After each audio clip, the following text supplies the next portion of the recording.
बिस्मिल्लाहिर्रहमानिर्रहीम। अस्सलाम वालेकुम डियर स्टूडेंट। आज का जो हमारा टॉपिक है next, that is preparation of bleaching powder by Beckmann's method.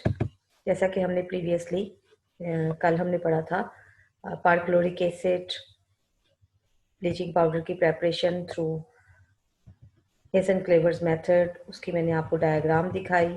ठीक है, इसके अलावा हमने ऑक्सी एसिड्स पढ़े और अब इस चैप्टर में जो हमारा लास्ट पॉइंट है जो कि हमने लर्न करना है according to the smart syllabus, that is Beckmann's method. ठीक है, इससे पहले बेकमैन्स मेथड से पहले मैं आपको रिवाइज करवाना चाहती हूँ कि हमारे पास जो ब्लीचिंग पाउडर है वो कैसे बनेगा। ब्लीचिंग पाउडर हमारे पास कैल्शियम हाइड्रोक्साइड यानी स्लेक लाइम और Cl2 गैस की को रिएक्ट करवाने से बनाया जाएगा। ठीक है, ओल्ड मेथड था Hasenclever's method, modern method is Beckmann's method, जो कि आज हम स्टडी करने जा रहे हैं। बेकमैन्स मेथड की डायग्राम आपकी बुक में है। अगर आपको लॉन्ग क्वेश्चन आता है तो 4 मार्क्स का है। डायग्राम आसान सी है, आप इसे प्रिपेयर कर लें और इसका जो डायग्राम ड्रॉ करने का है वो उसको अच्छी तरह उसकी प्रैक्टिस करें।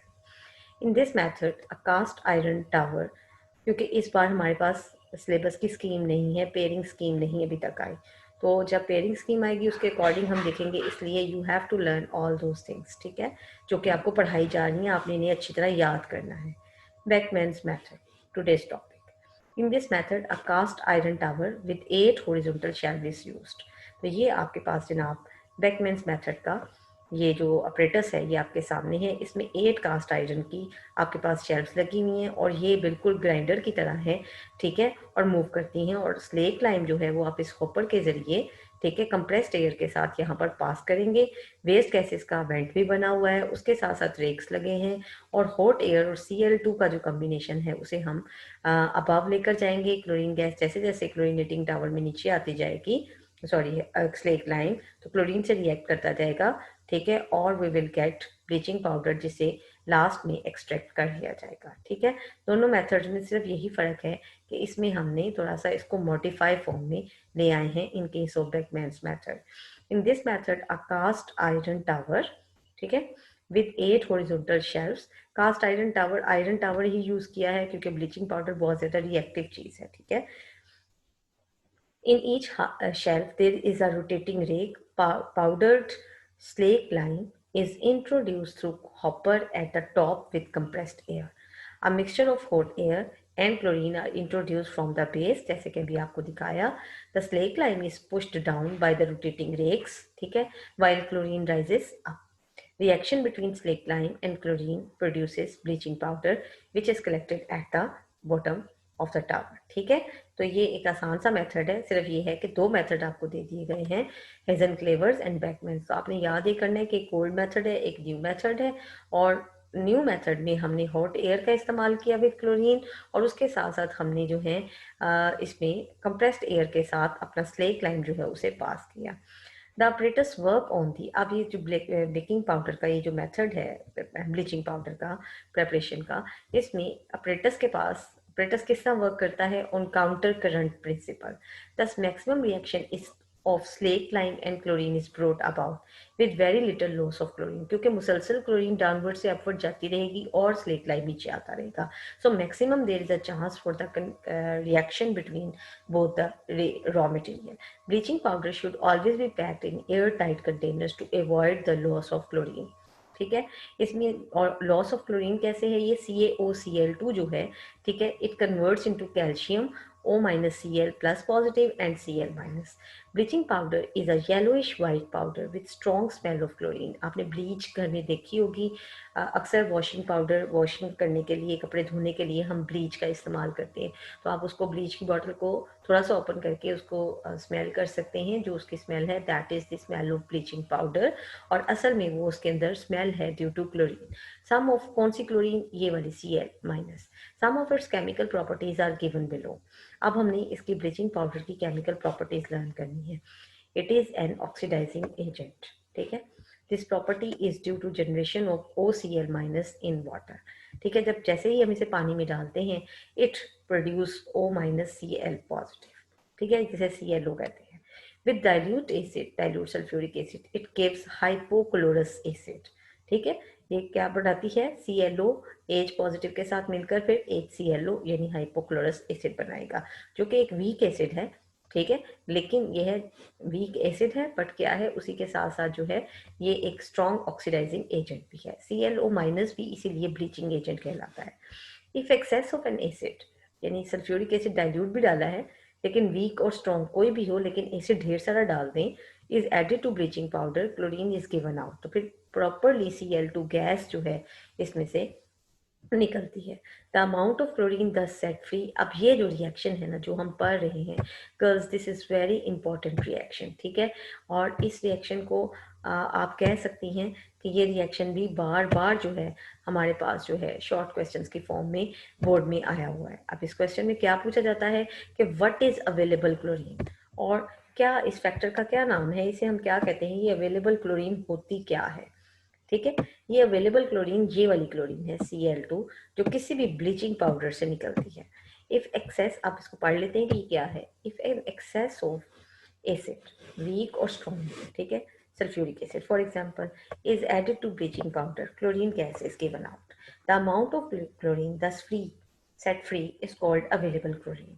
The activity of bleaching powder is measured in terms of available chlorine. यानी जो ब्लीच है वो कितना अच्छा काम करेगी ये इसकी क्लोरीन पर, अवेलेबल क्लोरीन पर डिपेंड करती है। The average percentage of available chlorine in bleaching powder must be 35 to 40%। ठीक है, यानी अवेलेबल क्लोरीन जो इसके अंदर मौजूद होनी चाहिए किसी ब्लीचिंग पाउडर में वो 35 से 40% होती है। ये पॉइंट आपने, ये MCQ आपने याद रखना है। The bleaching action of bleaching powder is due to its oxidative correct. ठीक है, ये इसकी ऑक्सीडाइजिंग एजेंट होने की वजह से है कि ये जो है चीज़ों से दाग धब्बे वगैरह जो है उसे दूर करती है। It oxidises HCl, HBr and HI। जब इन्हें ऑक्सीडाइज करेगी तो Cl2 को फ्री सेट करेगी, Br2 आयोडीन को लिबरेट करेगी। जैसे कैल्शियम ऑक्सीक्लोराइड HCl से रिएक्ट करे तो हमें Cl2 गैस मिलेगी along with CaCl2 plus water. ठीक है, it oxidises ammonia to nitrogen, यानी है ही ऑक्सीडाइजिंग एजेंट तो अमोनिया को नाइट्रोजन में कन्वर्ट कर। कैल्शियम हाइपोक्लोराइड CaOCl2, ठीक है, रिएक्ट्स विद कार्बन डाइऑक्साइड, इसका नाम जो है CaOCl2, this is the name of bleaching powder. क्या नाम है इसका, इसका नाम है, चूंकि इसमें ऑक्सीजन की Cl की जो ऑक्सीडेशन स्टेट है वो +1 है, लिहाजा कैल्शियम हाइपोक्लोराइड इसके सॉल्ट को कहते हैं, reacts with carbon dioxide to form calcium carbonate and release Cl2। Uses देख लेते हैं ब्लीचिंग पाउडर के। आपने सारे रिएक्शंस देखे, इसमें मैक्सिमम जो उसके रिएक्शंस हैं ब्लीचिंग पाउडर के, they are due to free chlorine, ठीक है, और they are the reactions with acids. ठीक है, यूजेस हम सब जानते हैं इसके uses. Bleaching powder is used for the lab preparation of chlorine and oxygen, nitrogen भी हमने प्रिपेयर की। It is also used in the manufacture of chloroform as disinfectant and sterilisation of water. आप अक्सर देखते हो कि पानी के अंदर थोड़ी सी ब्लीच डाल दी जाए तो पानी स्टेरिलाइज हो जाता है, यानी उसमें से जर्म्स वगैरह जो है वो ख़त्म हो जाते हैं, डिसइंफेक्टेंट के तौर पर यूज़ किया जाता है। ठीक है, फॉर मेकिंग अनश्रिंकेबल वूल, जब हम वूल को डाई कर रहे होते हैं या वूल को जब हम प्रिपेयर करते हैं तो उसके बाद उसको ब्लीच में डाल दिया जाता है ताकि उसकी जो श्रिंक होने की कैपेसिटी है उसको कम किया जा सके। For bleaching cotton, linen and paper pulp. Paper आपको पता है, बताया था पहले भी कि पेपर जो है वो कहाँ से हासिल किया जाता है, रॉ वुडी मटेरियल होता है। ठीक है, उसका कलर हमने डिस्चार्ज करना होता है, उसके लिए हम यूज़ करते हैं ब्लीचिंग पाउडर। कॉटन आपको पता है, कपास, लिनन, ठीक है, इन सब के ब्लीचिंग के लिए यूज़ किया जाता है। Delicate fabrics like wool, silk etcetera can not be bleached with it as this could be damage by the Cl2। तो हमें बड़ी एहतियात से, वूल और कॉटन दोनों में फ़र्क है। ठीक है, वूल कहाँ से आती है, लैम्ब वगैरह से, और कॉटन जो है वो आपको पता है उसको कपास का पौधा कहते हैं। तो इस लिहाज से कपास और लिनन और पेपर पल्प के जो हार्ड वुडी मटेरियल्स होते हैं आप उनको तो ब्लीच कर लेते हैं विद ब्लीचिंग पाउडर, लेकिन जो एनिमल सोर्स से हमारे पास कपड़े के मटेरियल आते हैं लाइक वूल एंड सिल्क, वो थोड़े, आप कह लें कि उनके फाइबर्स जो हैं वो थोड़े सॉफ्ट होते हैं, तो उनको हम फिर ब्लीचिंग पाउडर से ट्रीट नहीं करते। यानी ब्लीचिंग पाउडर आप डालें, यूज़ करें, लेकिन आप डेलिकेट फैब्रिक्स के लिए ब्लीचिंग पाउडर को हरगिज़ यूज़ नहीं कर सकते। तो ये घरेलू टोटका भी आपके हाथ में आ गया कि भाई हम ब्लीचिंग पाउडर का भी इस्तेमाल करेंगे जब हमारे पास कॉटन, लिनन और पेपर पल्प वगैरह कोई ऐसी चीज़ हो, लेकिन हम वूल के कपड़ों में और सिल्क के कपड़ों के लिए ब्लीच का इस्तेमाल नहीं करेंगे, क्योंकि उनके फैब्रिक्स जो हैं वो कमज़ोर होते हैं, यानी उनके थ्रेड जो हैं वो कमज़ोर होते हैं। तो ये था ऑल अबाउट ब्लीचिंग पाउडर। ठीक है, फर्दर ये है कि नीचे commercial uses of halogens and there compounds लिखा हुआ है, लेकिन बच्चों ये जो है आपका स्मार्ट सिलेबस है उसमें इंक्लूडेड नहीं है। तो this is all about chapter number 5। ठीक है, आज आपका चैप्टर नंबर 5 भी डन हो गया। Thank you.